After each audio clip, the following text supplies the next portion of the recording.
Yeah, you've been given now in this case the income statement and of course the statement of financial position as indicated there.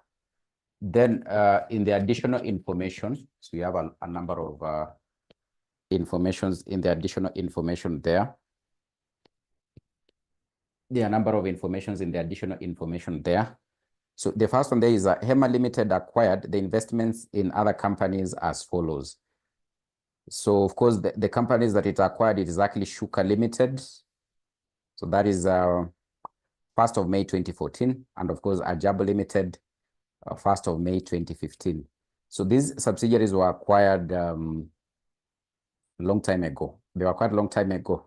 So of course now in this case, our financial year, you can be able to see our financial year actually is running from 1st of April. So it's actually running from 1st of April 2016 to, in this case, 30th of April. So 30th of April is 1st of May, sorry, 1st of May 2016 up to 30th of April 2017. And of course, now in this case, you can be able to see, you are being told when the subsidiaries were actually acquired. So of course, there's in Shuka, there's a shareholding of 80%. So that is, of course, what? It is actually a subsidiary. But the other one is actually 40%. So that means for the other one, Ajabu, it is an associate. For the other one, Ajabu, it is an associate, but not actually what?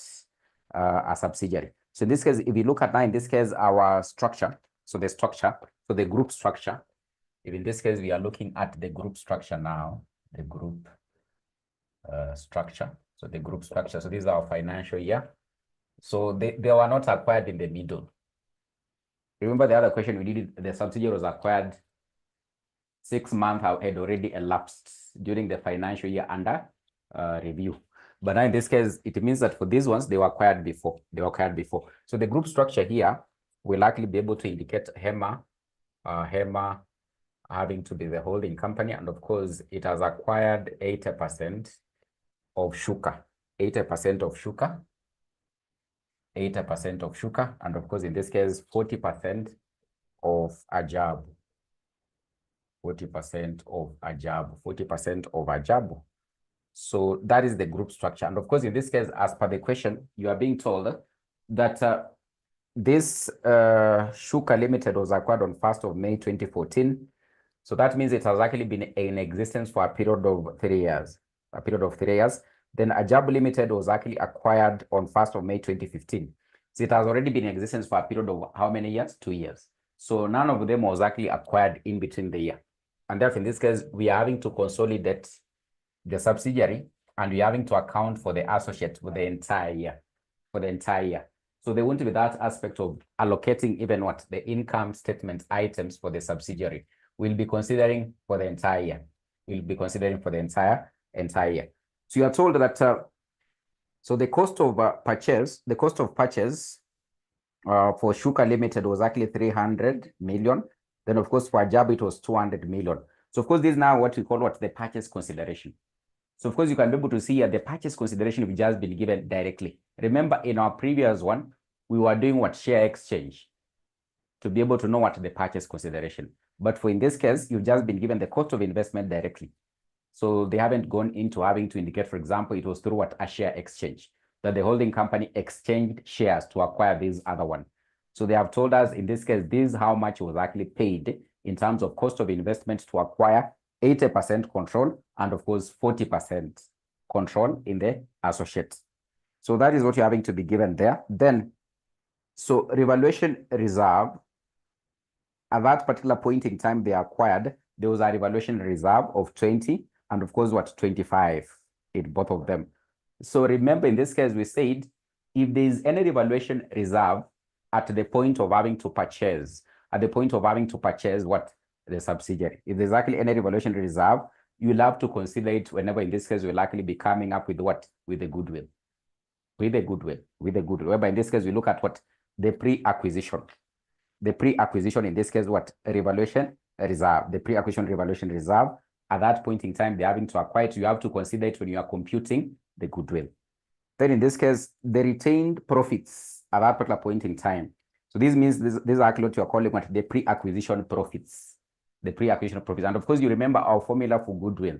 Purchase consideration less the net assets. Under the net assets, we are looking at the equity items in the subsidiary or in the associates. So, and in this case, the equity items, we are having maybe ordinary share capital or any other item of equity. Then in this case, we can be able to consider pre-acquisition revaluation reserves and pre-acquisition profits. Remember, for profits and of course the revaluation reserves, you are considering pre. But of course now in this case, for the other item, ordinary share capital, we are taking it the way it is in the statement of financial position. But for the revaluation reserve, we take pre. So in this case, retained earnings, we have to compute and get what was the pre-acquisition profits. The profits that were actually there before they acquired. That is what we consider in having to come up with with the goodwill.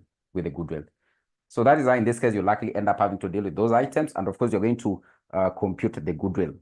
So still just under the same note, you're having to be told, HEMA Limited also invested in half of 10% loan stock in Shuka Limited. So if you look at, in this case, Shuka Limited, if you look at, in this case, the statement of financial position for Shuka Limited, just go up there, you'll be able to see a 10% loan stock. 10% loan stock. So the 10% loan stock for Shuka Limited is actually how much? An amount of 200 million. So HEMA Limited also invested in half. At that point in time they were acquiring, they invested in half. So that half of this loan stock is how much? So half of the loan stock. So half of the loan stock is actually how much? So they actually invested in this loan stock an amount of 100 million. 100 million. In short, they paid what? Shuka. They paid Shuka how much? 100 million. 100 million. And of course, if that is the case, if there was money moving from this subsidiary to this other subsidiary, that is what? An intercompany balance. And in this case, we must actually be able to do what? Eliminate. Money moving from here, coming here. Or balances moving from this side. So that's what an intercompany balance. And in this case, we must actually end up having to do what? To eliminate. So it means if this was the money that was actually paid to this Shuka Limited, it means that in this case, that was actually what? An investment. So of course, it was actually an investment by HEMA. It was an investment by HEMA. It was an investment by HEMA of an amount of what? How much? 100 million. So we'll have to eliminate this intercompany balance. So of course, in this case, we'll have to less from investments. We'll have to less this 100 million from investments. Still the same case, we'll have to less from the loan stock. We'll have to less from the loan stock. Ideally, in this case, we would actually end up having to say that we will end up having to, maybe in this case, if this is the case, we'll likely end up having to remove this amount from the investments, and of course now in this case also from the loan stock, so that we can be able to eliminate this balance. Remember, any intercompany balance we have to do what? To eliminate. Any intercompany balance you have to eliminate. So this was actually an investment by the holding company into the subsidiary, an amount worth how much? 100. So of course, to the holding company HEMA, they were investing in the loan stock to get interest. So this loan stock was belonging to Shuka. So for the Shuka, we'll have to eliminate 100. For the investments, for in this case, what? HEMA will have to eliminate how much? 100. And of course, still on the same loan stock, they're having to get an interest. They're gaining an interest. These guys are getting an interest. HEMA Limited, remember, when you make an investment, you get an interest. So the interest for that case is actually 10% of the invested 100 of 100. In this case, you'll get what? 10 million as the interest. 10 million as the interest. And of course, in this case, this 10 million is having to be paid by Shuka to HEMA. That is what? An intercompany balance. So we have to do what? To eliminate. We have to eliminate it. So, and of course, now in this case, we'll end up having to less this from what? From interest, which now in this case will likely be represented as what? So we less from interest. We less this one from interest, which now in this case, this is the finance cost. So interest is the finance cost. Still the same case, we'll have, because this was an income to this one, we less it also from that income, less from investment income. Investment income. We'll end up having to eliminate this one and we eliminate this one because they were intercompany balances. So this one is 10 million. We'll eliminate those ones. We'll eliminate those. So remember, in this case, when you'll be coming up with a statement of financial position, we'll be lessing this one from the item or the element of investments in our statement of financial position. We'll be lessing this 100 million from the loan stock, In this case, when you'll be coming up in this case with the profit and loss account, consolidated profit and loss account, we'll be lessing this 10 from the finance costs. We'll be lessing this 10 from the investment income because it is what? It is an intercompany balance. Money having to be paid by the subsidiary to this one. Money having to be paid by HEMA to this one. So this 100 was actually paid to this one. This 10 million was actually paid by these two, this. So it is an intercompany balance that will likely end up having to do what? To eliminate. That is what you have to be able to do what? To remember. You have to remember. Then in this case, so we're having to be told the fair value of the non-controlling interest of Shuka Limited was 75 million on 1st of May 2014. So I told you in this case, when you hear about them talking about fair value of the non-controlling interest, they want you in this case to use what? The full what? Full method to determine what? The goodwill. Ukishaona tu wameanza kuongelea fair value of the non-controlling interest, or they have given you the fair value of the non-controlling interest goodwill. That is the full method. They want you to use the full method in terms of what? Coming up with what? With the goodwill or the value of the goodwill. The value of the goodwill. The value of the goodwill. And therefore, in this case, we can try to determine the value of this goodwill. So we've been told that in this case, the fair value of the non-controlling interest in Shuka Limited was 75 million as of 1st of May 2014. So that is the subsidiaries. That was the fair value of the non-controlling interest when they were having to acquire it. Remember, they acquired it on 1st of May 2014. So the fair value at that particular point in time of the non-controlling interest, which is actually 20%. The non-controlling interest is actually 20%. Was actually how much? 75 million. And therefore, in this case, we can be able to determine what? Our goodwill. We can actually be able to determine our goodwill. So this one can be our working one. So in this case, for our working two, let's now in this case see how you will be able to determine the goodwill. So determination of the goodwill. Determination of the goodwill. And therefore, in this case, the usual formula we're having to use here. So we have for two companies, we have Shuka. Shuka is one of our companies. Then we have in this case Ajabu. We have Ajabu. So remember, our figures are in millions. Our figures are in millions. So they are in shillings of millions. They are not actually cows. They are not actually cows. They are actually shillings of millions. So purchase consideration. Purchase consideration. So purchase consideration, we will actually be given in note number 1. The money they paid, which I've already been able to explain there. So it is in note number 1. So this one was 300. They paid 300. They paid how much? 300. So let's try to organize. Let us be a bit organized. Let us be a bit organized. Let us be a bit organized. Let us be a bit organized. So the purchase consideration was actually 300 for this one. And of course, now in this case for Ajabu, it was actually an amount of 200 million. Then in this case, remember in this case, we said when you are using the full method, on this purchase consideration, you normally add what? The fair value of the non-controlling interest. The fair value of the non-controlling interest, which is actually 75, which you've actually been given 75 million. Then in this case, you less, for this one, there's none.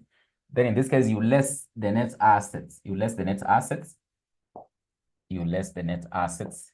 And of course, in this case, the net assets is the capital components of the subsidiary. And of course, what in this case, the associate. So this one, in this case, you have to go to the statement of financial position.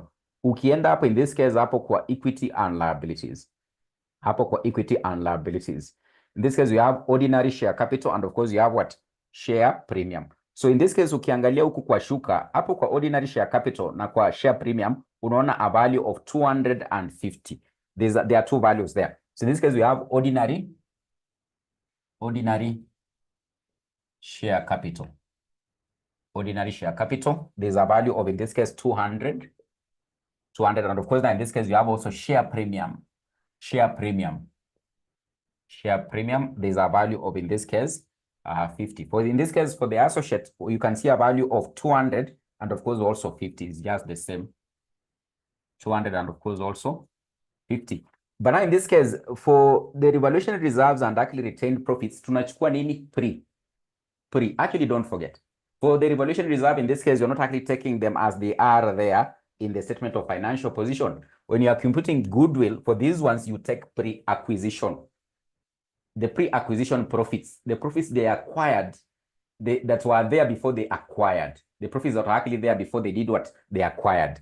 And the reserves that were actually there before they did what? They acquired. And of course, these ones you've actually been given in note number 1, whereby you can be able to see Shuka, they're having to tell us on 1st of May, the revaluation reserve value was actually how much? 20. And of course, in this case, for this other one was actually how much? 25. Those are what? The pre-acquisition reserves. So pre-acquisition reserves. Pre-acquisition reserves. Pre-acquisition reserves, in this case, as per note number 1, the ones that were there before, at that point in time, they were acquiring. So for this one is actually 20. And for this other one is actually 25. Exactly 25. Exactly 25. Then in this case, we have pre-acquisition profit, pre-acquisition retained earnings. Pre-acquisition retained earnings. Pre-acquisition retained earnings. So also you have been given there under note number 1. Unaona your retained earnings ukomisho 80 and 150. So you have 80. Then of course 150. 150. So if you add them, so these ones, they are under note number 1. These ones, they are under note number 1. You can be able to see them. So you can add, if you add those ones, in this case, this one you should be able to get, that is coming to 350. So this one you less the net assets. 350, you'll be able to get a figure of 25. Then in this case, these ones, when you add, you'll get a figure of 425. You'll get a figure of 425. So 425. But now in this case, remember for this Ajabu, so this holding company is only able to, in this case, control how much? 40%. Is only able to control 40%. So 40%. For this one, we haven't been given we haven't actually in this case been given the fair value of the non-controlling interest. So simply because they're controlling 40%, then in this case, if you get 40% of this one, you'll end up having to get how much? 170. So if you get a difference there, it will likely come to a value of 30.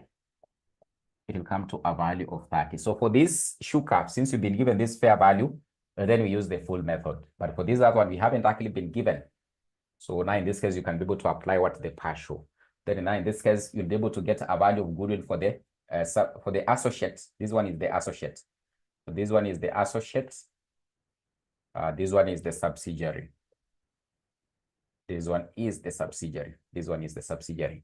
So this one will likely come to 170, then you minus, you get 30. So for this one, you'll apply full method because you have actually been given what the fair value of the non-controlling interest. For this other one, you can be able to apply what the partial, because in this case, you haven't been given what the fair value of the non-controlling interest.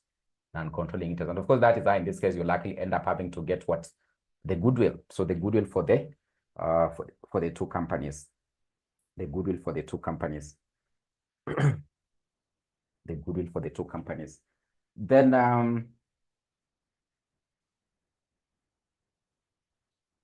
so during the year ended 30th of April, so Hema sold so Hema Limited sold some goods to Shuka Limited and Ajabu Limited as follows. So as follows. So Shuka Limited, they sold goods in this case worth 100 million. So there was a markup of 25. There was actually a markup of 25. A markup of 25. the percentage of goods still held in stock is actually 50. Is actually 50. So the percentage of goods that are actually still held in stock is actually how much? 50 is actually 50. 50%. So 50% of this. So you have in this case what? The intergroup sales. So the intergroup sales or the intercompany sales. So the intercompany sales. So that one can actually end up having to be our working three. So we have the intercompany sales. Intercompany sales. And of course, in this case, we have from Hema to Shuka. So we have from Hema to Shuka. So they sold goods of a value of 100 million. So goods of a value of 100 million. And therefore, in this case, we said for any intercompany sale or intercompany balances, we end up having to eliminate. So it means these 100 million, we likely less it from the sales revenue. Still the same case, we will less it from the cost of sales, to eliminate it. Just the same way we've been able to do here. You can see here. So the intercompany balances, we eliminate them. So we less from the sales revenue, we less from the cost of sale, because it was a cost of sale. It was a cost of sale for Shuka. It was a sale for Hema. So we'll eliminate it. But remember, there's something having to be told about these goods. 50% of the goods are actually still held. They're actually still having to be held in stock. They're still having to be held in stock. So that means there is unrealized profits on this closing stock that we must actually be able to determine. Remember, I told you, whenever in this case you hear about these goods that were sold, they are still in stock, examine automatically. And amekupea hapo markup ama margin. Anataka in this case utafute what? URP. He wants you to look for the URP or unrealized profit, unrealized profits. And of course, you said if you have actually been given the markup, you convert it into what? Into a margin. Kama amekupea margin ni sawa, uta-convert. But in this case, amekupea nini? Markup. So in this case, it means you'll take 25% over 100 plus 25. So it becomes 125. So the URP, the unrealized profits. Then you multiply by, in this case, the sales, which was actually 100. But remember, out of these sales, only 50% is actually still in stock. So we have to apportion that percentage. So it is actually 50% is actually still in stock. So if you do the computation there, you'll be able to get 10 million as the unrealized profits. You'll get 10 million as the unrealized profits. In this case, how do you treat unrealized profits? You'll end up having to add it, because it was a profit which was not actually realized. So you'll add it on the cost of sales. Then you less from the closing stock. So this is how you basically deal with these 10. So remember, we'll be coming up in this case with our income statements. On the cost of sales, we'll have to add this amount. Then of course, now in this case, we'll be coming up with our balance sheet. On the closing stock that we'll recognize in the balance sheet or statement of financial position, we'll have to less this 10. So you need to be able to take note. As you are doing your workings, inafaa ujue zinaenda wapi. Usiku unafanya workings zenye ujui penye utazipeleka. Sasa unazifanya za nini? You need to know, where will I take them? For example, if it is the intercompany sales, I less them from the sales revenue. I less them from what? From the cost of sales. If it is unrealized profits, I'll add it back on the cost of sales. I less it from the closing stock. Usiku unazifanya hapa na ujui utazipeleka wapi. So you need to know where you'll be able to take them. If it is goodwill, then I'll be able to consider it when I'll be coming up with what? The consolidated statement of what? Of financial position.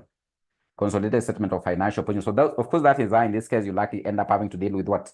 The intercompany sale. Remember, the ones for Ajabu, we won't consider them, because in this case for Ajabu, we are not actually having to consolidate it. Remember, in this case, I told you, for associates, we use the equity method. The equity method to do what? To consolidate.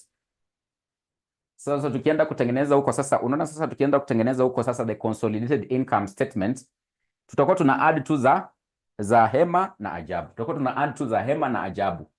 Hizi za hii hatutakuwa tuna add. Because now in this case, we don't actually consolidate in this case what? The associate. we don't actually consolidate what the associates.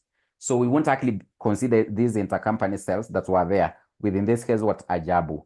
Those ones are non-issue. They are non-issue because you're not consolidating it. We are using the equity method. The equity method. And of course, in this case, you'll be able to see when you'll be coming up with the income statement, associates pale kwa profit after tax ndio inaanza kuonekana. Haitaonekana mahali popote mpaka hapo ndio sasa itaanza kuonekana sasa. And then in this case, in the statement of financial position, there's an item I told you will be able to compute investment in associate. So it means that in this case, also for the statement of financial position, tutakuwa tunaangalia tu mambo ya, in this case, Hema and Shuka. To calculate to investment in associate, which now in this case you're going to calculate.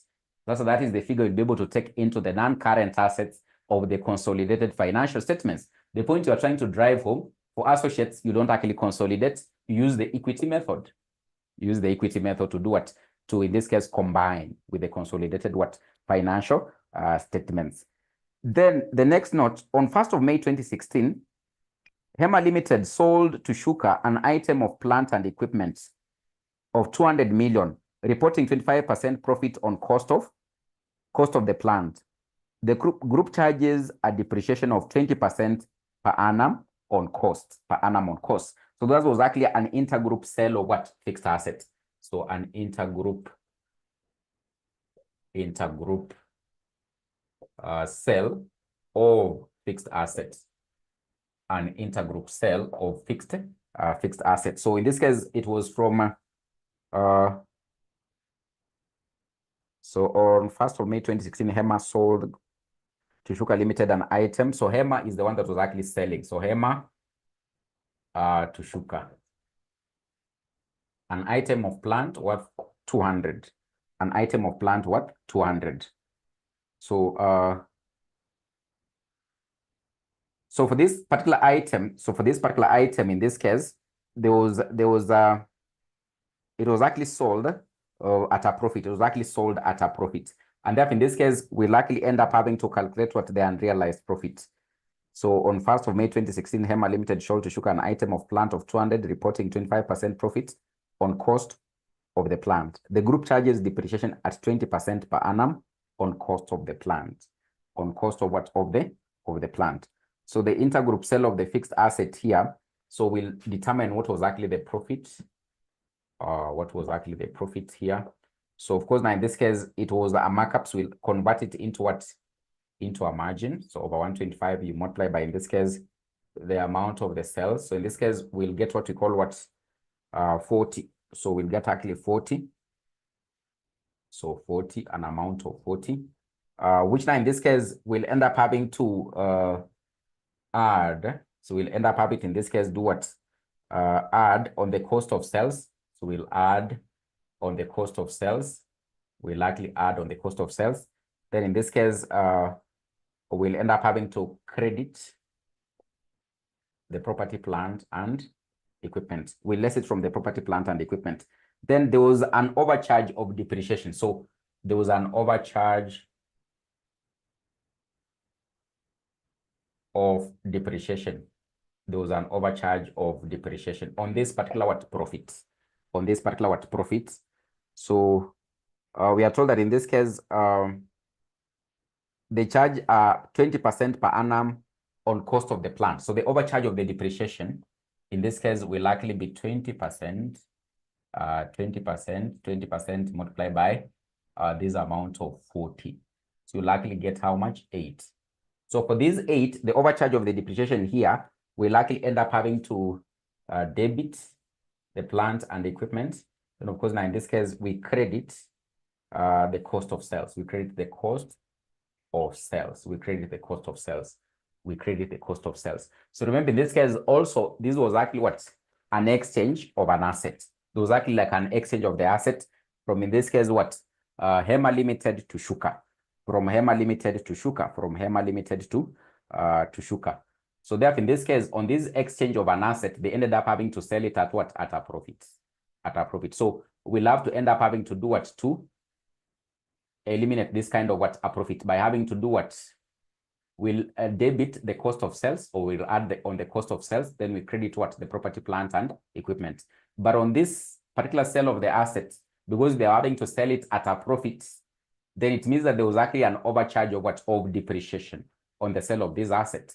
So therefore, in this case, we'll take 20% of that unrealized on that particular profit on the sale of the asset, which now in this case will likely be 8. Will likely be 8. So this particular 80 here, because it was an overcharge, it was actually an overcharge. It means that in this case, it was reducing the value of the property, plant, and equipment. And therefore, we'll have to add it back on the property, plant, and equipment. But of course, now in this case, we do what? We credit the cost of sales. We credit the cost of sales. So that's why in this case, you'll end up having to deal with what? The intergroup sale of the fixed asset. The intergroup sale of the fixed asset. The intergroup sale of what? Of the fixed asset. Then, so number five, all the goodwill of the two companies in which HEMA Limited has invested are estimated to be impaired by 60% to the year ended 30th of April. 20% of the impairment relates to the current year. 20% of the impairment relates to the current year. So we can now, in this case, look at the impairment of the goodwill. So impairment of the goodwill. Impairment of goodwill simply means loss of value. Impairment of is like a depreciation. Impairment of the goodwill. Impairment of the goodwill. Impairment of the goodwill. And therefore, in this case, impairment, we are having to be told that in this case, it is all the goodwill of the two companies in which HEMA Limited has invested are estimated to be impaired by 60% to the year ended 30th of April 2017. So in this case, this goodwill that we've actually been able to compute here, 25 and of course 30. So for all the companies they have invested in, it doesn't matter whether it is a subsidiary or an associate, up to, in this case, the end of this particular year, 30th of April 2017, it means the goodwill has actually been impaired by 60%. So the impairment of the goodwill here will likely be 60%. You multiply by 9. In this case, the two goodwills, 25 plus, which is plus 30. So 60%. Up to the end of this year, it is 60% impaired. So that means you'll likely end up having to get a value of 33. Exactly 33. But remember, we've actually been told that 20% of this impairment actually relates to what? To the current year. And of course, the year we are looking at in terms of consolidating the financial statements, it is the current year. So that is what you are coming up with. So for us to know what we'll be able to take into the P&L account as the goodwill, as the impairment of the goodwill, we'll take 20% of this total goodwill. Total impairment, 20% of this total impairment to take it to the current year. So remember, since they started, they actually acquired these subsidiaries. The impairment in total, kutoka hizi mwaka zianze, so hapa, wamesema hapa in total. So this one had already existed for 3 years. This one is for 2 years. So for the 3 years plus 2, this total goodwill here has been impaired by a value of 60. So 60 of this is 33, but 20% of the total impairment relates to the current year. So we'll take 20% of this, which now in this case will likely be 6.6. It means this is what will likely be able to take into the P&L account, as in this case, what our goodwill for the current year, our P&L account as for the goodwill in the current in the current year, as in the P&L account as the goodwill, impairment on the goodwill in the current year. Then trade receivables and trade payables included 50 million due from Shuka Limited to HEMA Limited and shillings 10 million due from Ajab Limited to HEMA Limited. So this is still what you call an intercompany balance. But in this case, we have to be able to do what? To eliminate. So in this case, our working number 6. So in this case, the intercompany balance of 50 will end up having to eliminate it. So the intercompany balance, there's an intercompany balance of how much? 50. It is an intercompany balance because now in this case, you can be able to see what you're having to be told here. So trade receivables and trade payables included 50 million due from Shuka Limited to HEMA Limited. that in this case, in totality, the trade payables and trade receivables actually include an amount, in this case, that is actually 50 million due from Shuka. So this Shuka owes this Hema Limited an amount of 50 million. So inamaanisha kwamba huyu Shuka anafaa kumlipa huyu. So there's an exchange of this money between the company. So exactly what an intercompany balance that we must actually be able to do what, end up having to do what, to eliminate. So it means we'll be able to eliminate, we'll eliminate from the trade receivables and the trade payables. Remember, in our previous question, there was cash in transit, but hapa sasa hakuna. You remember what I was trying to explain yesterday, that if there's a cash in transit, then in this case, it simply means we'll be able to only consider having to deduct from the trade receivables. We won't deduct from the trade payables because the payable alikuwa shalipa. But in this case, in our situation here, ajalipa. So it means in both scenarios, under the current assets, we'll deduct from the trade receivables. Under the trade payables, we'll deduct from what? From the trade payables. But if it happened that in this case, already Hema alikuwa amelipa, or in this case, Shuka was the payable. Was the one who was supposed to pay. Shuka alikuwa shalipa, but the cash was actually in transit. Remember what we said. If that is the case, you eliminate from trade receivables, but you consider this cash in transit as part of the current assets. But in our situation here, we haven't been told there's money which has actually been paid that is still in transit. So it means there's no cash in transit.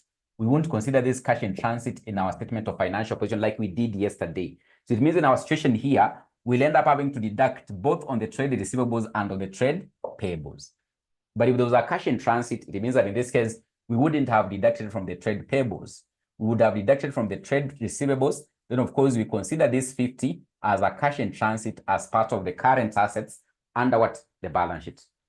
So that is what you need to be able to note as a difference with what we had yesterday.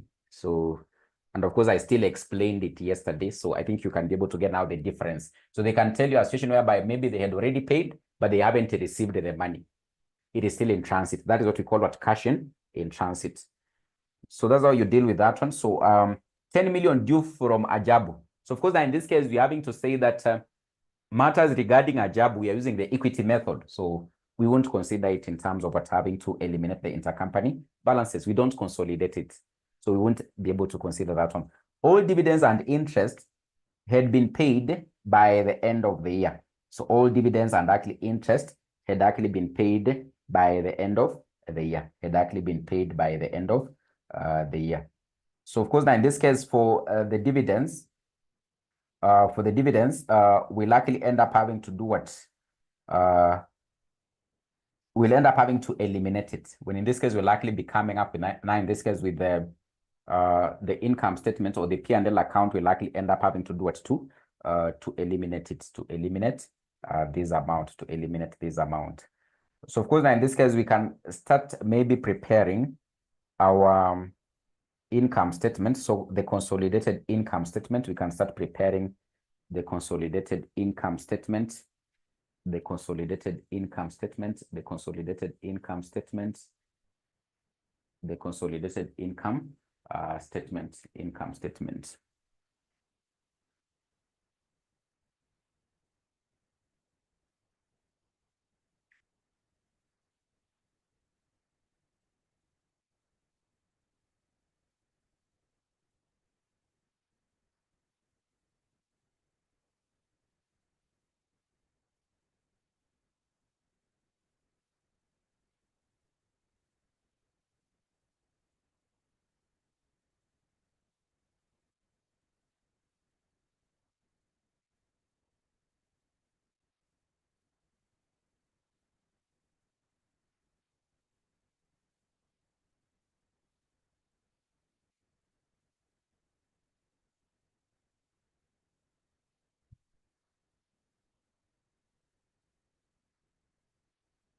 So you have in this case, we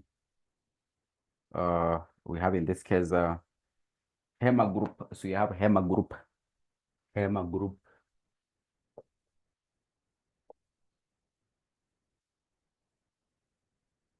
consolidated income statement.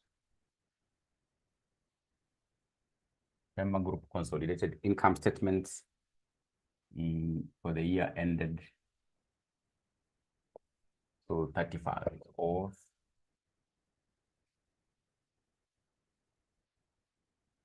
it is 31st of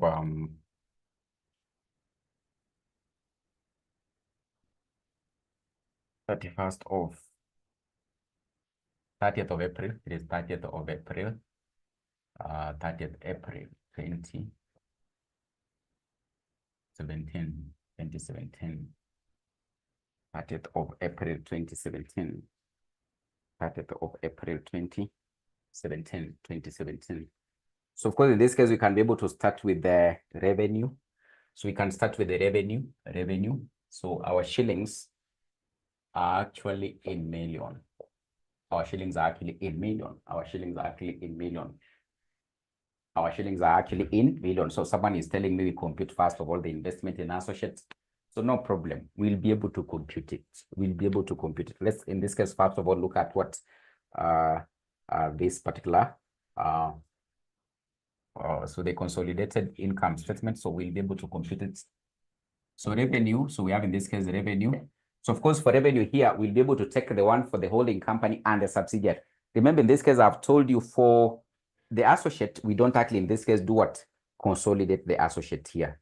We don't actually consolidate the associate here. So we just, in this case, do what? Consolidate what is actually in the holding company and, of course, what? The subsidiary. And, of course, remember, for our situation yesterday, the subsidiary was acquired in between the year. So we were having to reapportion what? The items in the income statement. But now in this case, for this case, it was actually owned for the entire year. It was actually owned for the entire year. So in this case, for the revenue, we'll be able to add 1,200 plus, now in this case, 600. Then there was an intercompany sale. You remember it, 100, which I told you less.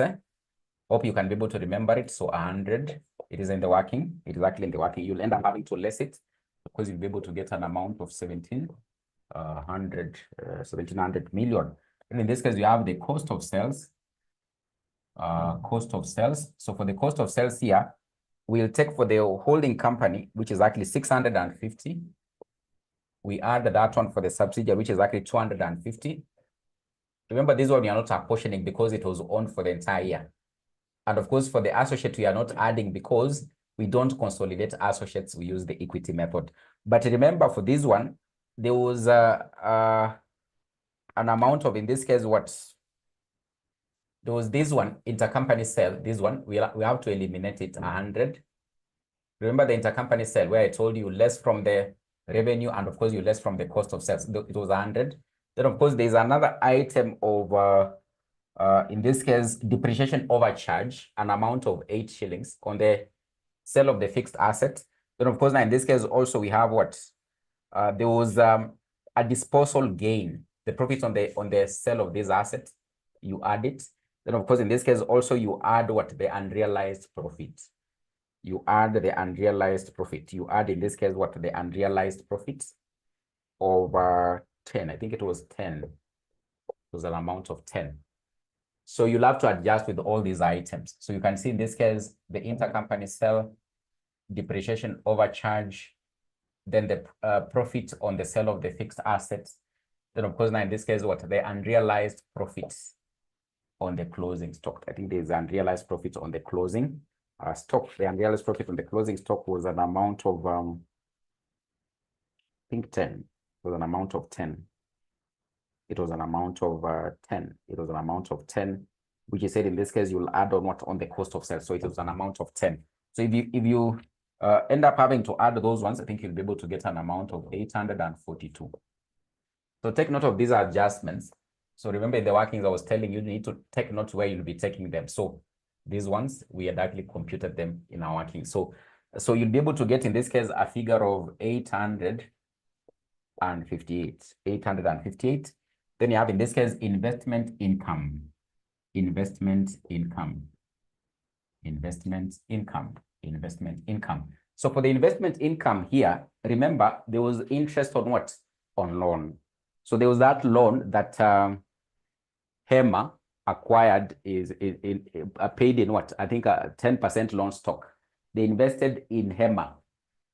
And of course, they were having to be paid what? Interest. And of course, you say this what is actually an intercompany balance that we must actually be able to end up having to do what? To eliminate. It is an intercompany balance that we must actually end up having to do what? To eliminate. Then in this case, if you look at now in this case, the income statement, if you look at the income statement for these companies, we have in this case, Shuka, you can see there was a dividend that was actually paid of 50. And of course, now in this case for Ajabu, there was a dividend that was actually paid of 30. That was actually paid of 30. And of course, now in this case, it means if Shuka and Ajabu are having to pay, if Shuka and Ajabu are having to pay, in this case, HEMA dividends, there's money moving. Remember, in this case, there's money moving from this subsidiary to this other company. And that is what as an intercompany balance. You have to eliminate it. You have to eliminate it. And therefore, in this case, we'll end up having to less from what? From the investment income. So of course, now in this case, I don't know whether you'll be able to put it as a working. So there's investment income. So the investment income for, of course, the holding company, as by in this case, what the income statement you've actually been given is an amount of 70. But you are saying in this case, you'll end up having to less that interest. There's that interest, loan interest, we computed in working one. It is an intercompany balance that you must actually be able to eliminate, which is actually 10. But of course, now in this case, also there was dividends that was actually paid by the subsidiary and associates to the holding company. And of course, in this case, they are controlling how much? 80% and 40%. So it means of these dividends, 80% ilikuwa inaenda kwa hawa HEMA. 40% ya associate ilikuwa inaenda kwa hawa HEMA. That is an intercompany balance which will actually end up also having to do what? To eliminate there. And therefore, in this case, you'll actually less also, in this case, 80% of 50 plus, in this case, 40% of, in this case, that dividends for the associate is actually 30. Is actually 30. Ukiangalia income statement utaziona hizo. So we eliminate them. And of course, in this case, you'll be able to get the amount of the investment income there. You'll get a figure of, I think, 8. Exactly 8. So that is what the investment income. That is the investment. If you compute this one, you should be able to get, I think, 8. Should be able to get, I think, 8. So that is, I think, okay. It is okay. Then in this case, we can actually be able to do what? Consider the expenses. We can actually be able to consider the expenses. So that is investment income. So 70. So remember the one, you can see in this case in Ajabu there is 1, but we're having to say that we don't consolidate what? In this case, an associate, we don't consolidate it. So that won't actually end up having to matter for us, won't end up having to matter for us. So then in this case, you have what? Distribution cost. So distribution cost now in this case is actually 100 plus 40. 100 plus 40. Hiyo hatujafanya adjustment yoyote, so itabaki tu hivyo. This one you are lessing.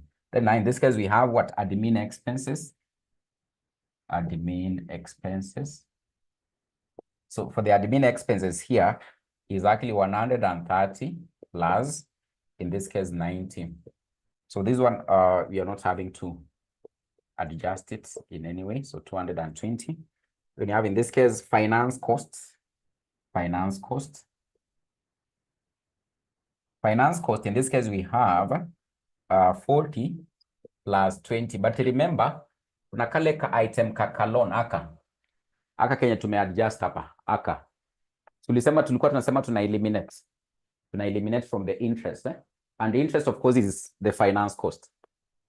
So eliminate the intercompany balances. So utailess huko kwa invest kwa sababu in the holding company walikuwa na receive kama income. So you remove it. Then of course, now in this case, it was a finance cost. It was here. Ilikuwa hapa. So lazima tuitoe. So we eliminate it. We eliminate the intercompany balance. And that in this case, we'll end up having to get a finance cost of 50. Then in this case, we have impairment on goodwill. Impairment on goodwill.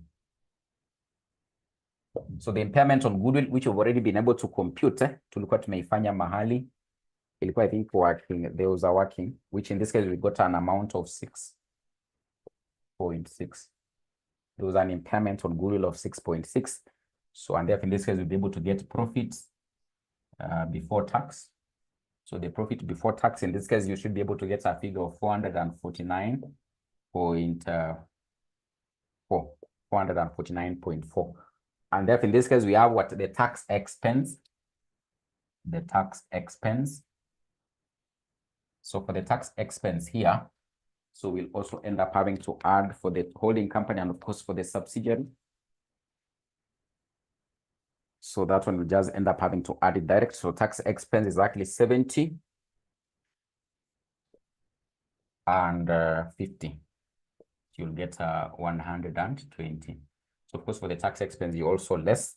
Then in this case, we get what? Profit after tax. So profit after tax, the profit after tax, which now in this case is an amount of 329.4. 329.4. Then so this is where now in this case now the associate comes in. So if you look at now in this case the income statement of the associate, the income statement for the associate, you can be able to see profit for the year is actually 70. Hope you are there. Hope you are there in the question. You can be able to see now in this case in the profit for the year. So after profit after tax hapo, kuna profit before tax ambayo ni 101, then kuna income tax ya 31, then in this case kuna profit after tax ya 70. So sasa hapo ndio sasa associate inaingilia. So unaona hizi zingine zote tumekuwa tukishughulikia mambo tu ya holding company na subsidiary. Sasa in this case associate hatukuwa tunaiongelelea. Sasa hapa ndio tunaanza kuiongelelea. These are basically now in this case you do what? You put together what? The associate together with what? With the holding company books of accounts. So we just be able to take what? 40% of this what? Profit after tax. And therefore in this case, add the associate share of profit after tax. So add the associate share of profit after tax, which now in this case will likely be 40%. You multiply by, so because they are controlling 40% of the associates, want to control 40% as per our question. So the 40% of this 70, you'll actually be able to get an amount of 28. So you'll add it. These are profits they're enjoying. They are controlling 40% of the shareholding in the associate. So therefore, if they make any profit, they are controlling 40% of that profit. And therefore, in this case, you'll get an amount of 357.4. So 357.4. So that will be the total profit. Total profit. 357.4. So 357.4 is the total profits. So you can see where now in this case the associate actually comes in. So inakujia tu hapa. So huku kwengine hatuiongelelima. We don't consolidate. We just take what? The profit after tax, the holding company portion of the profit after tax. Then in this case, we combine with the profit of what? Of the holding company, or the profit of the entire group. Profit of the entire group. So you need to be able to take note of that. But in this case, that's when in this case, the associate inaingililia hapo sasa. The associate inaingililia hapo. The associate inaingililia hapo. Inaingililia hapo. So we can now in this case start looking at how you likely end up having to come up with what? With now in this case what? The statement of financial position. But in this case there was someone who was actually mentioning about what? Investment in associates. So because in this case the investment in associates is one of the items we'll likely be able to consider when you likely be coming up with what? The statement of financial position. So remember in this case we said we don't consolidate associates. So now the item of the associate ambayo sasa consider when we are coming up now in this case with the statement of financial, we need to compute what? With the investment in associate. And of course, I remember yesterday, I think I was actually able to give you like a format as well. In this case, we end up having to come up with this. We end up having to come up with this. We end up having to come up with this. We end up having to come up with this. So investment in associates. I don't know, it will be working what? So maybe in this case, maybe you can be able to call it, is it, I don't know, as per your workings, is it working, I don't know, it is 8, maybe it could be 8 or something. So investment in associates. Before we come up with the balance sheet, investment in associates. Investment in assets. And as per our formula, you remember yesterday, I think it was the last thing we learned about. I told you in this case, you take the purchase consideration. You take the purchase consideration. Purchase consideration, which in this case, it is as per note number 1. Yani walilipa pesa ngapi kununua hii associate.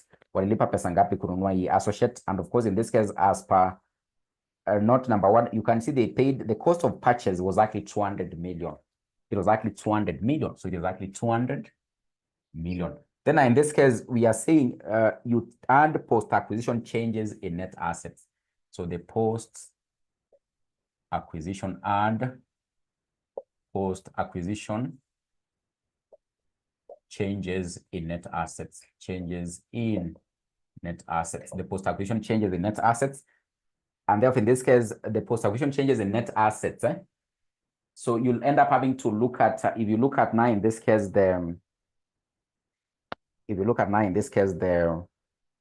so like now in this case, the retained earnings. So the retained earnings, so the retained earnings now in this case is actually, so we have in this case retained earnings equal to. So the retained earnings at this particular point in time they're having to acquire was actually 150 for the associate, and of course in this case it was like actually an amount of 80 for the subsidiary. It was actually an amount of 80 for the subsidiary. So as at the date of acquisition, it was actually 150, and of course now in this case for the revaluation reserve it was actually an amount of 25, an amount of 25. So and therefore in this case, if you look at now the income statement, so the income statement for Shuka, I think for Shuka we have an amount of so for Shuka it is actually an amount of 375, and therefore in this case we'll actually end up having to take the post-acquisition changes in net assets. The post-acquisition changes in net assets. So we have in this case the retained earnings.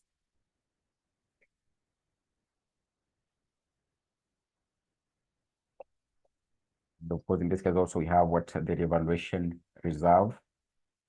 The revaluation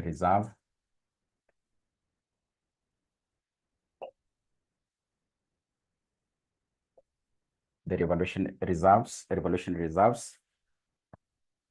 So as per note number one, we have in this case, as of 1st of May, the retained earnings for Shuka was actually 80. And of course in this case for Ajabu, it was actually 150. So in this case, we are only considering in this case those ones for Ajab. So because Ajab is the associate, Ajab is the associate. So for the retained earnings, it was actually 150, and of course for the reserves, it was actually 25. Then of course now in this case, if we look at our statement of financial position, so statement of financial position, we can be able to see. So the revaluation reserve we have in this case, it is 50 and 200. So 50 and actually 200. So it means in this case, for the retained earnings, we'll take 40, because we are controlling 40%. If you look at now, in this case, the retained earnings in the statement of financial position, what that we've actually been given up there, just up there, you can be able to see it. Just up there, you can actually be able to see it. In this case, we have a retained earnings or retained profit of 200. But at the point of having to acquire, it was actually 150. Then of course, now in this case, for the revaluation reserves, since you are controlling 40%, in this case, in the balance sheet up there, it is actually 50. But now in this case, at the point of acquisition, you can be able to see revaluation reserve was actually 20. 25. 25. So hope you've been able to see how we've gotten these ones. So take note that in this case, these ones, we are getting them from the, in this case, what? So from in this case, the balance sheet that we've actually been given up there. So this is actually what the total retained earnings for this associate. This is the total revaluation reserves for this associate by the end of this year. By the end of this year. But now at the point we are having to acquire them, the retained earnings were 150, and of course the revaluation reserves were 25. And of course, in this case, we want to add what the post-acquisition changes in net assets. The post-acquisition share in changes of what? Of the net assets, the post. So we have to take, in this case, what we have currently, we minus what was actually pre. Because these ones were pre-acquisition. Remember, we used them in this case under goodwill computation as pre. These ones were before they acquired. These ones are as per the current end of year. As per the current end of year. And therefore, the difference will be the changes, you know what I mean by a change. Yani imebadilika kutoka wapi mpaka wapi by the time wali acquire. Imebadilika na 50, imebadilika na 25. So it is post-acquisition changes in net assets. And therefore, in this case, if you do the computation there, you'll be able to get this one as 20, and of course, this one as 10, and of course, the total in this case comes to 230. 230. And therefore, in this case, this is how you compute what the investment in associates. So this is what you'll be able to consider under what the statement of financial position. Under the non-current assets, under the non-current what? Assets, under the non-current assets. And then in this case, we can actually be able to compute the non-controlling interest, the non-controlling interest, the non-controlling interest, the non-controlling interest. We can be able to compute it, the non-controlling interest. The non-controlling interest, we can actually be able to compute it. So working 9.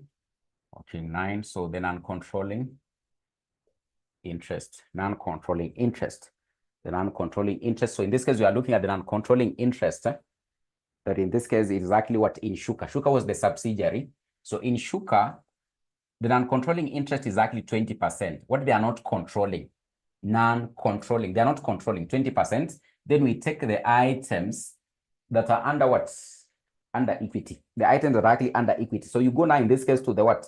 To the statement of financial position of in this case what? This Shuka.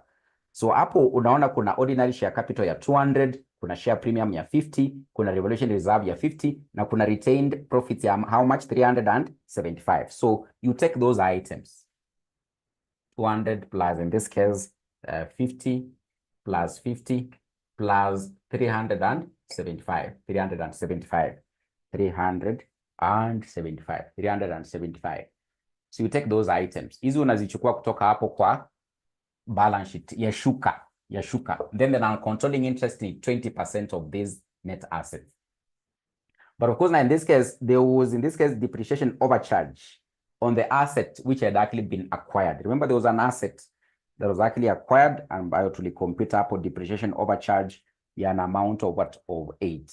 So that was an overcharge, which means in this case, it was reducing the retained earnings.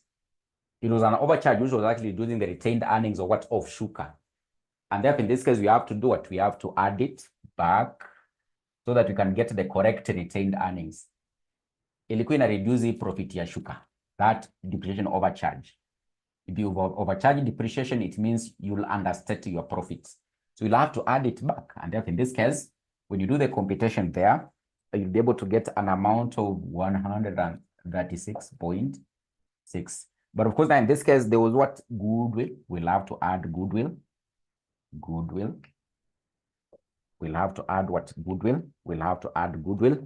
And of course, the non-controlling interest goodwill. The non-controlling interest goodwill will likely in this case be how much? So the non-controlling interest goodwill. So you can look at the non-controlling interest goodwill. So the non-controlling interest goodwill will be able to take the fair value of the non-controlling interest. Then in this case, we less the portion of what?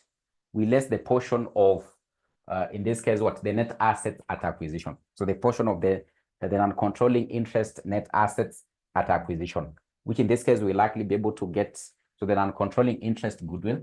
So non-controlling interest, we can be able to compute it. So you add the non-controlling interest goodwill. And of course, for the non-controlling interest goodwill, we'll be able to take, so the fair value of the net assets at the point of acquisition, which was actually 75 million. Remember, in this case, what we had actually been told as the fair value of the net assets when they were acquiring this subsidiary was actually 75 million. Then in this case, we take the portion, we minus the portion. We minus the portion of what? Of the non-controlling interest in the net assets. In the net assets. So when you talk about, in this case, the fair value, it is like the consideration of this non-controlling interest at the point of what? Of acquisition. At the point of acquisition. And therefore, we must be able to less the portion of the net assets that are going to the non-controlling interest, which is actually 20% at the point of acquisition. And of course, now in this case, this non-controlling interest fair value that we've been given is actually 75 million. But in this case, you have to less the 20%, which is the non-controlling interest in the net assets at the point of acquisition. So that in this case, you can be able to know at that point of acquisition how much was actually what? The goodwill. And that in this case, we'll take 20. Then remember those items we used to compute the goodwill that was actually in this case attributable to the controlling. The goodwill that was actually attributed to the controlling. Remember in this case we computed it and we got a value of what? Of 25. So we'll be able to take those items, and of course now in this case they were totaling to how much? 350. So this equals a total of 350. And therefore in this case you'll get a value of non-controlling interest goodwill of how much? 5. Of 5. And non-controlling interest goodwill of how much? 5. Of 5. So there's something I need to be able to explain here.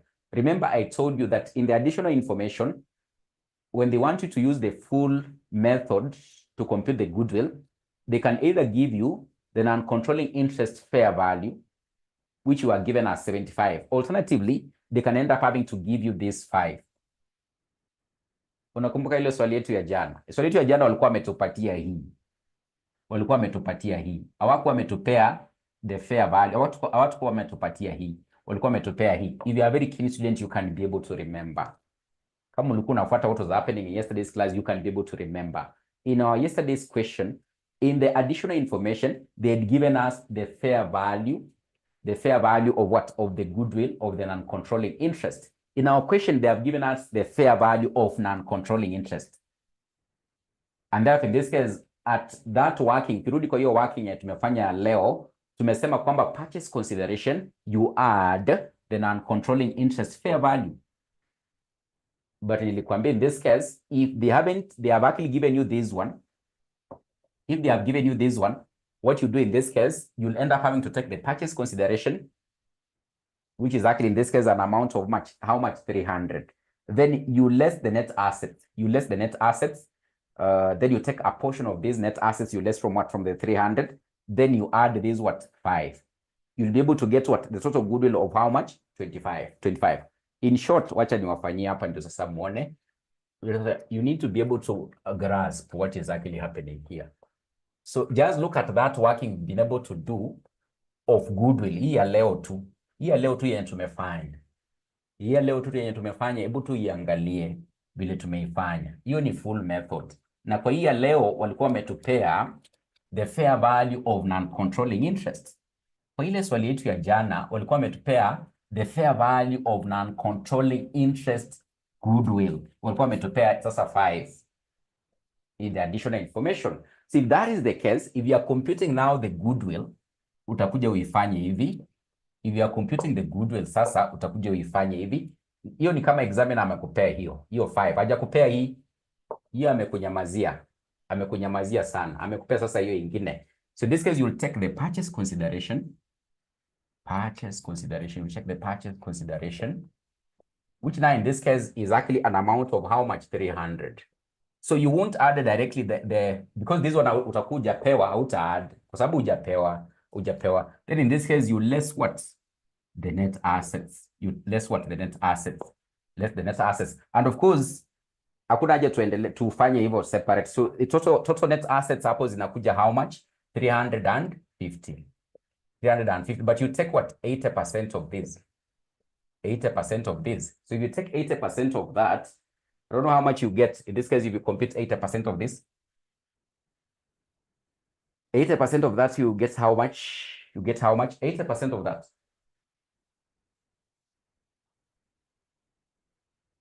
80% of this, how much are you having to get?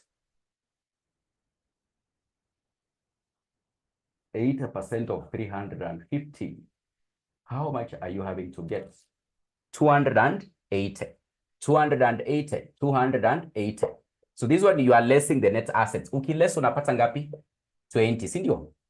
Sasa unakumbuka kwa ile swali ya jana tulikuja tukasema kama umepewa hii unaanza tu na purchase consideration, then una less the net assets, but you take 80%, you less from what? From the purchase consideration. Therefore, in this case, at the end, you can be able to remember. If you're a keen student, if you can even go back to your book, you'll see we ended up having to add non-controlling interest goodwill, which now in this case, in our case, is exactly what? 5. So it means the total goodwill is actually 25, which you've just computed when we ended up having to use this method where directly we are adding fair value here.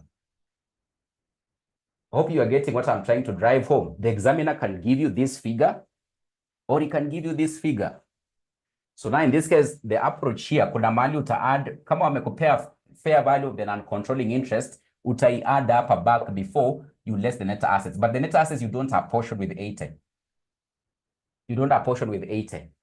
Directly, utazi less to hapo. Na utapata nini? Goodwill. But kama amekupea hii non-controlling interest goodwill, then inamaanisha, of course, you'll take purchase consideration, less the net assets, but you are portioned with the control, which is 80%. You less from this one, you get 20, but you add back that one to get what? The total goodwill. You'll get the same value of goodwill.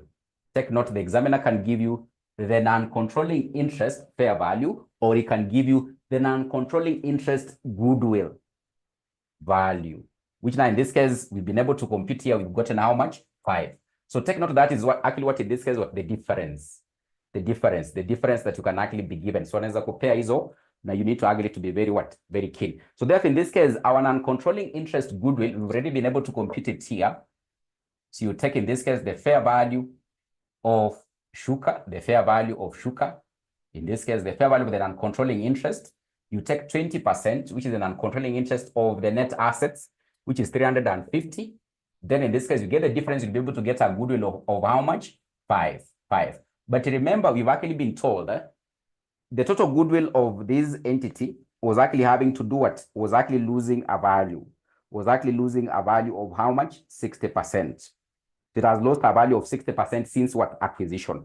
So therefore, in this case, we'll end up having to look at what the impairment of this goodwill. Impairment of this goodwill is actually, in this case, 5 multiplied by 60%. Hii goodwill imekuwa impaired tangu wanunue. Of course, this is the total goodwill of the non-controlling interest. But remember, this case, we are told there's a note there. We've been told that the entire goodwill of the entire group is having to be impaired by 60% since what they acquired. So therefore, in this case, the impairment on this goodwill is actually 60% of this, which is actually how much? 3. So we less 3 from this. We'll end up having to get what? A total goodwill of the non-controlling interest at the point in time we're having to consolidate of an amount of 2. An amount of 2. And therefore, in this case, our total non-controlling interest, in this case, will likely be an amount of 138.6. 138.6. Remember, this one now will likely be part of the items that we'll be able to add in the statement of financial position under what? Equity. Under equity.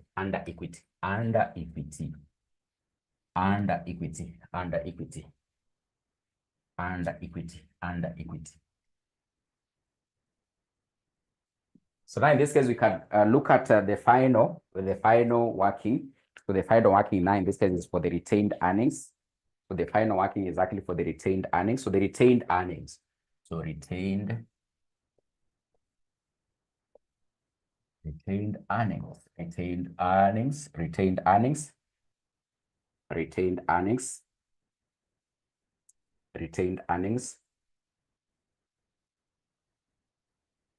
So retained earnings that have actually been given here.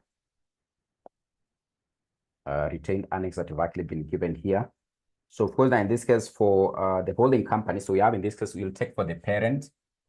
So the retained earnings for the parent, which is actually in this case 710.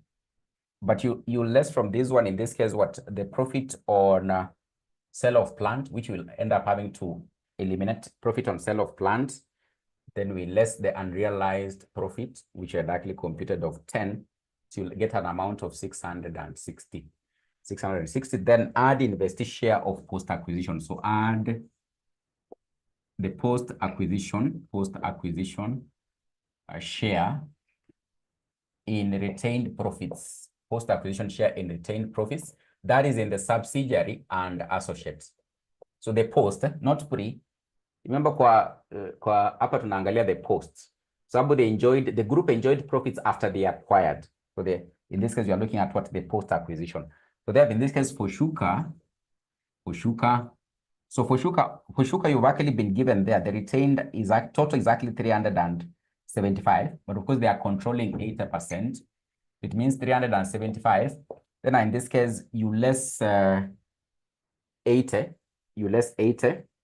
which you've actually been given there under note number 1. So the pre-acquisition was actually 80. It means the post, you get the difference. So you less 80 from that, but there was actually a depreciation overcharge of 8. So you end up having to add it. So you get an amount of 242.4. Then in this case, Ajabu. We have Ajabu. Ajabu, they are controlling 40%. And of course, as per the income statement that you've been given the question, hapo juu to hapo retained profits total yote kwa hii associate imefika saa hii penye tunaongelelea hii 30th of April tunaongelelea iko an amount of 200. But now in this case, we have the pre, which you've actually been given under note number 1. So it is an amount of 150. So if you do the computation there, you should actually be able to get an amount of 20. And therefore, in this case, it comes to 922.4. 922.4. So those are now in this case. This one now in this case is the item you'll be able to consider under equity in the consolidated statement of financial position. Consolidated statement of financial position. And therefore, in this case, we can actually be able to come up with that statement of financial position very quickly. Then I think we can finalize. We can finalize with it. Let's finalize with it. Let's finalize with it.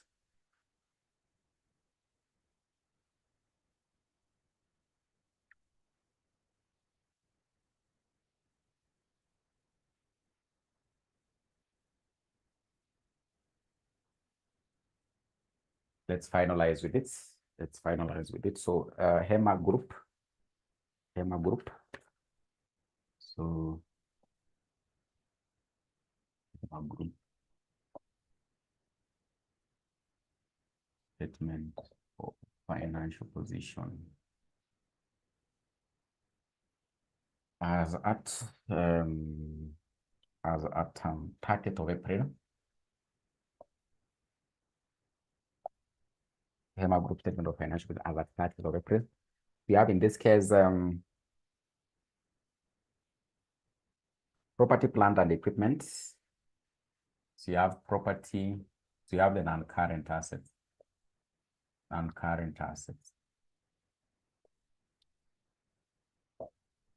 So you have property, plant, and equipment. So property, plant, and equipment, remember in this case, tumesema, we are consolidating what? The holding company and the subsidiary. So associates are to consolidate. Associates. You have to consolidate. So in this case, we'll be able to take for, in this case, the holding company is 1250. We add now, in this case, how much? 800. So 1250 plus 800. But remember, there was an item of depreciation overcharge, which you have to add back because the equipment less than EPP further. Then in this case, there was a gain on disposal of 40. So remember what I was telling you in the workings. So if you look at your workings, I have indicated for you. So it is actually 2018. It is actually 2018. Then we have intangible assets. Hizi hazina story mingi. So we'll just add directly. It is 200 plus 70. Hizi hazina mburucha. Mingi. So 270. Then now in this case, we have investments. We have actually what in investments. investments. We have investments. So for investments, in this case, we have 850 plus 50. 850 plus 50. So that is investments. 850 plus 50. 850 plus 50. But of course, now in this case, remember, kuna hii pesa walilipa wakinunua. So we eliminate it.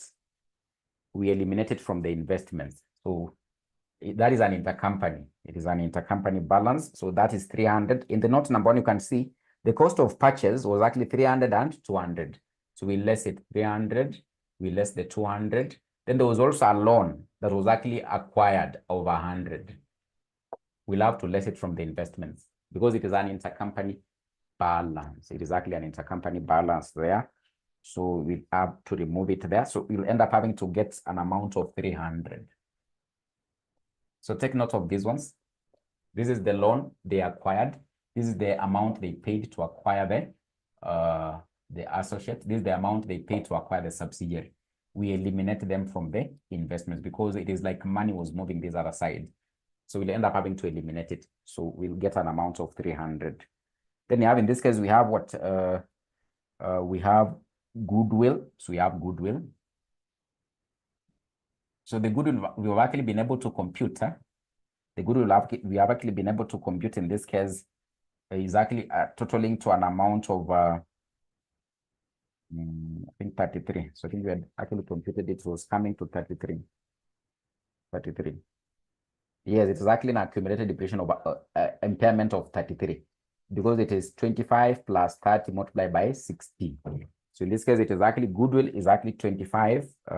Goodwill is actually 25 plus 30. So it is actually 25. Remember, the goodwill have actually been able to compute it incurred impairment. Since they acquired it as it had an accumulated impairment of 33. Tunakumbuka tuchukua 60% of that. You less the 33 in this case. So that is the impairment. You'll get an amount of 22. An amount of 22. Then in this case, we have investment in associates. Investment in associates to calculate. Investments in associates. Sasa, this is how now the associate is accounted for in the statement of financial position. You compute, kuna ile working tumefanya investment in associates. Sasa hapa ndio associate inaingililia kwa balance sheet. Tunaona hizi zingine tuna add tu za holding company na za subsidiary. Story ya associate hatutaki kusikia. Story yake tutakuja kuisikililia hapa. Tutakuja kuisikililia hapo. Story yake tutakuja kuisikililia hapo. So associate, this is how it is. This is now the equity method that we are talking about yesterday. You calculate this figure, then unakuja unaiplug hapa. So award vile tuna add hizi. Usianze kuadd ya associate. Associate is not consolidated. And this is now the equity method we were talking about. You compute this figure, then unakuja unairusha hapo kwa non-current assets. Unairusha hapo kwa non-current assets. Investment in assets, I think we got an amount of 230. Then we can look at now, in this case, the current assets. Current assets. Naona masani mbaya. Masani mbaya. It is mbili already. I hope there's no one going to class right now because I want us to finish this one. Inventory. We have inventory now. In this case, inventory is actually 200 plus 75. But remember, there was a what? Unrealized profit. Unakumbuka kwa workings. Nilikuwa nakuandikia tu vitu hapa na kuambia tu sasa ile tunafanya inventory closing stock tuta-minus. Unakumbuka nikikwambia hivyo? So ndio hii sasa inakuja hapa. Si ndio hii unaona imekuja hapa unrealized profit ya 10. Hapa ndio imetokelezea sasa. Hapo ndio imetokelezea sasa. So in this case you'll get an amount of, is it 265 or something? Yes, 265. Then you have in this case trade receivables, trade and other receivables. Trade receivables. Trade receivables kuna in this case ya 300 plus 90. 300 plus 90. But remember kulikuwa na ile intercompany balance. Ambapo in this case walikuwa nasema trade payables za huyu zenye zimebaki hajalipa huyu mwingine ni 50. So unakumbuka nilikwambia uta eliminate na nikakuandikia hapo kando eliminate. So ndio hii tuna eliminate hapa sasa. So unaona tuna eliminate hapo sasa. So 340. So 340. So we are eliminating it now. Then in this case, we have financial assets at fair value. Financial assets at fair value. So easy una add to direct easy as in a story mingi. So 30 plus 20. So you get an amount of 50. Then in this case, we have cash and cash equivalents. Cash and cash equivalents. Cash and cash equivalents to Konapo, an amount of, in this case, how much? 150 plus 40, napata 190. So I think those are the only assets we have. You can actually be able to add there. You can actually be able to add there. You can actually be able to add there. You can actually be able to add there. Then in this case, tumalizie tu kabisa kabisa. Tumalizie tu kabisa kabisa. Before watu waende makwao. Before watu waende makwao. Before watu waende kujivinjari. Tumalizie tu kabisa. Before watu waende kujivinjari. Watu waende makwao, waende nyumbani kabisa. So now in this case, we have equity and liabilities. Equity and liabilities. We have equity and liabilities. Equity and liabilities. So tumalizie kabisa equity. Nakata equity and liabilities.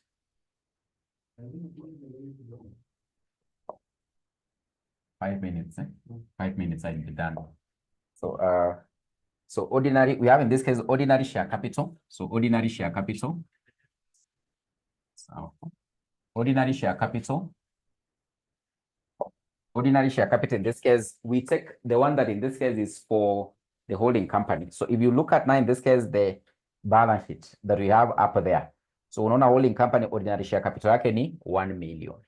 1 million. 1 million. Then in this case, we have share premium. So share premium also, you take the one for the holding company there. Up there, you can be able to see exactly how much. 300. Exactly 300. So the share premium is exactly 300. Share premium. Exactly how much? 300. Exactly 300. So those ones you don't have to adjust. So Gitonga unaona hizi. Sasa unaweza kosa kuweka hizi. So huwezi pata zero kwa hii kitu actually. Lazima kuna vitu. Unaona zingine tuna add to direct. Hazina kama hii na hii by the. Yaani ni mambo rahisi tu, mambo mdogo. Hii haina story mingi. Una add to. So hii trade receivables unafaa uangalie tu kama kulikuwa na balances. Kwamba huyu alikuwa ameuzia huyu na hajalipa bado, uangalie kama ilikuwa. So unaona zingine una add kama hii my cash and cash equivalents una add to. So the marks are just direct. So you don't have to, in this case, start having to panic that you can score zero in this particular question. You must be able to score something. You must be able to score something. Then in this case, revaluation reserve. Revaluation reserve. Hiyo ilikuwa na mambo hapo. Hiyo ilikuwa na mambo hapo. In this case, we have for the holding company, which is actually 20, which is actually 200. 200 is actually 200. 200 plus. But now in this case, for these other ones, we have to take the post acquisition. We don't take the entire reserves. We take the post. Remember tumekuwa tukitumia huko kutengeneza goodwill. Sasa hapa reserves tunachukua za this particular point in time ya the subsidiary and the associate, tunachukua post after they acquired. How much was it? And therefore in this case you'll take 80% of the post acquisition reserve. So it will likely be 50 minus 20. Then in this case plus 40%. In this case, the entire reserves is actually 50 that have actually been given. You minus, in this case, 25. So you'll likely be able to get a figure of 234. 200. So these are basically the post-acquisition reserves. You can note somewhere. These are how you get the post-acquisition reserves. So you take the current reserves, you minus the reserves that were there at the point of acquisition. And of course, hizo tumepewa, I think, note number 1. Ukiangalia note number 1 unaziona. Note number 1, I think unaziona. So ndio hizo hapo note number 1 unaziona hapo. Revaluation reserves at the point in time they were acquiring. Ndio hizi. Na hii. But in this one, the total reserves ambazo tuko nazo hapa, so unaziona hapo. in this case in the balance sheets tumepewa hapo, ndio hizo hapo unaziona.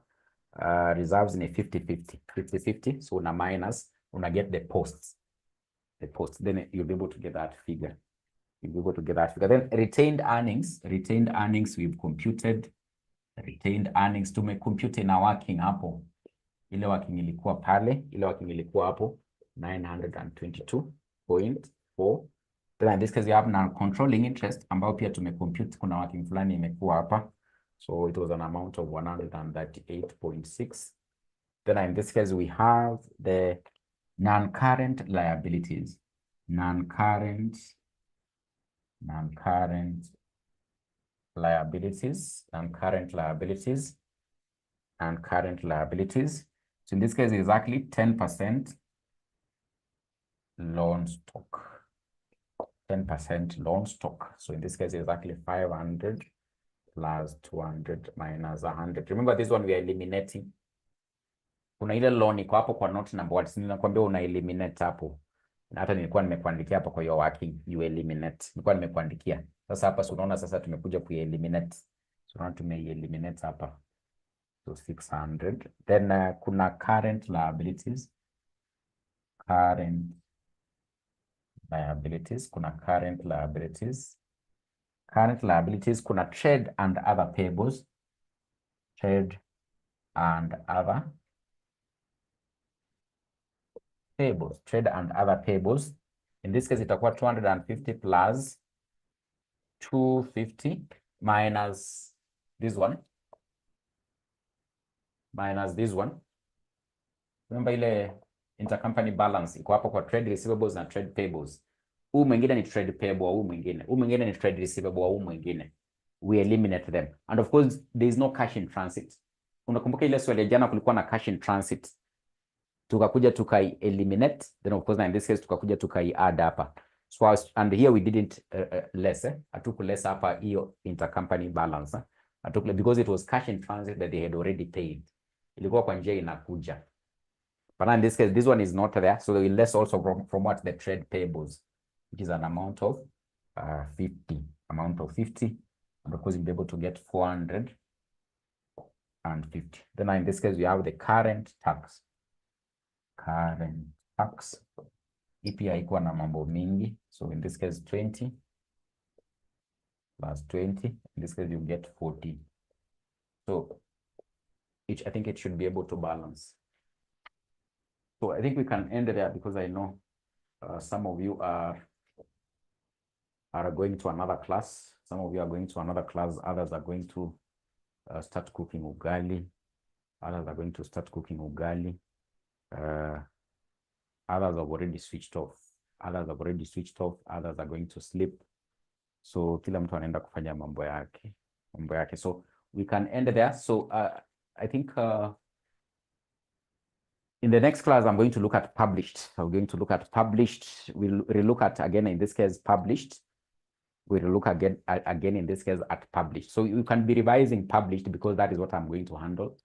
But try to repractice what you've learned in this group because 100% it is going to be there. Maybe I think there is one thing that maybe I might have missed out. So I think I'll be able to maybe relook at, might end up having to relook at what. So there's group cash flow. But I think, let's see what happens. So let's the group cash flow. But I think group cash flow, you had actually covered a bit. You had covered a bit. So you're not actually badly off. I think you had already covered. So, but I would like to revisit published because all published will be there in the exam. Then also theory. Kuna ile nilikuwa nimetuma theory. Jaribu kuipitia sana. You can maximize on theory. It's averagely 30 marks. It's normally averagely 30 marks. You can maximize on theory. So kuna ile theory part nilikuwa nimetuma. Please go through it. Inaweza kuokolea jazi. Theory inaweza kuokolea jazi. Then group. Itakuwa kwa exam. Lazima itakuwa. So maybe what I need to look at is the group cash flow. Then I think, as I've said, next week, I think I'll also be able to look at published financial statements. published financial, maybe any other area that is of so much relevance, but don't ignore the other areas. Don't ignore the other areas. Still try to go through them. Try to go through them. Try to go through them. But of course, I'll be able to revisit published financial statements. Then I think we'll now in this case be in the home stretch. It will now be the home stretch. Otherwise, you can have a good night. So let's catch up sometime later.